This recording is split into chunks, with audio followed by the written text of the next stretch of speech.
മാതാപിതാക്കളെ സന്തോഷിപ്പിക്കാൻ വേണ്ടി, അതുപോലെ ഭാര്യമാരെ സന്തോഷിപ്പിക്കാൻ വേണ്ടി, പ്രവാസ ലോകത്തുള്ള ഭർത്താവിനെ സന്തോഷിപ്പിക്കാൻ വേണ്ടിയിട്ട് സർപ്രൈസ് ഗിഫ്റ്റ് ഇങ്ങനെ കൊടുത്തയക്കുന്ന ഒരു വല്ലാത്ത സ്വഭാവം ഉണ്ട് ഇപ്പോ. സുബ്ഹാനല്ലാഹ്. സർപ്രൈസ് കൊടുക്കലും ഗിഫ്റ്റ് കൊടുക്കലും സന്തോഷിപ്പിക്കലും ഒക്കെ നല്ലതാണ്, അതിലൊന്നും നമ്മളാരും എതിര് പറയല്ല. പക്ഷേ ഭാര്യയുടെ ആനിവേഴ്സറിയുടെ ഗിഫ്റ്റുമായിട്ട് പ്രവാസ ലോകത്തുള്ള ഭർത്താവ് വിളിച്ചു പറഞ്ഞിട്ട് വീട്ടിലേക്ക് കയറി വരുന്നതാരാ? ഏതോ ഒരു അന്യപുരുഷൻ. അയാൾ ഇങ്ങനെ കയറി വരികയാണ്. എന്നിട്ടോ നിങ്ങൾക്ക് ഭർത്താവ് തന്ന ഗിഫ്റ്റ് തരാനാ വന്നത്, ഇതൊന്നും അല്ല. പിന്നെ ആ ഭാര്യനൊന്ന് പ്രാങ്ക് ചെയ്യും. സുബ്ഹാനല്ലാഹ്. ഒരു പ്രാങ്ക് ചെയ്യൽ, എന്തെങ്കിലുമൊക്കെ പറഞ്ഞ് ബേജാറാക്കുക. നിങ്ങളുടെ ഭർത്താവ് 2 ലക്ഷം രൂപ എന്റെ അടുത്ത് നിന്ന് കടം വാങ്ങിയിട്ടുണ്ട്, വിളിച്ചിട്ട് ഫോൺ എടുക്കുന്നില്ല, ഇപ്പൊ തരണം അല്ലെങ്കിൽ പ്രശ്നമാണ്. ഇവളാകെ ബേജാറായി. ഇപ്പൊ അടുത്ത് ഞാൻ കണ്ടു, ഒരു പെണ്ണ് ഒരു വീട്ടിലേക്ക് കയറി ചെന്നു. അവിടുത്തെ പ്രായമുള്ള ഉമ്മനോട് പറയാണ്, നിങ്ങളുടെ മകന് എനിക്ക് വല്ലാതെ മെസ്സേജ് അയച്ചിട്ട് ആകെ സ്വീപ്പാക്കുന്നുണ്ട്. സുബ്ഹാനല്ലാഹ്. ഭാര്യയും മക്കളുള്ള ഒരു ചങ്ങാതിന്റെ ഉമ്മനോട് ചെന്നിട്ട് പറയാണ്, നിങ്ങളുടെ മകന് എനിക്ക് വല്ലാതെ മെസ്സേജ് രാത്രി കാലങ്ങളിലും മറ്റോ ഒക്കെ അയച്ച് ഫോൺ വിളിച്ചാകെ ബുദ്ധിമുട്ടാക്കുന്നുണ്ട്.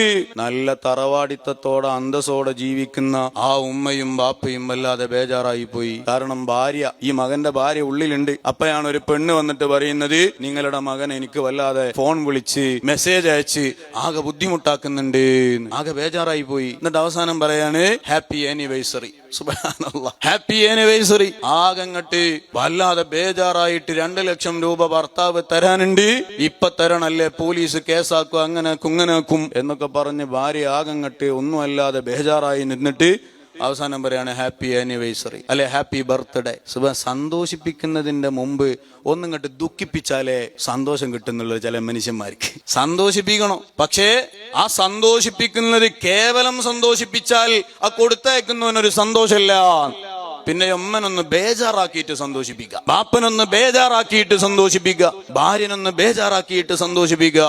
അതും ഏതോ ഒരു അന്യ പുരുഷൻ വന്നിട്ട് ഇങ്ങനെ കൊടുക്കുക. എന്നിട്ട് പറയാൻ ഒരു ഐ ലവ് യു പറയും. സുബ്ഹാനല്ലാഹ്. ഏതോ ഒരു അന്യ പുരുഷൻ വന്നിട്ട് ഭാര്യനോട് പറയാൻ, ഇതാരാ കൊടുത്തയച്ചത് എന്ന് മനസ്സിലായോ? ഒരു ഐ ലവ് യു പറയും. ഈ ചങ്ങാതിന്റെ മുന്നിൽ ഭർത്താവിനോട് പറയാനുള്ളതാണോ ഈ വാക്ക്? സുബ്ഹാന ജല്ല ജലാലുഹു.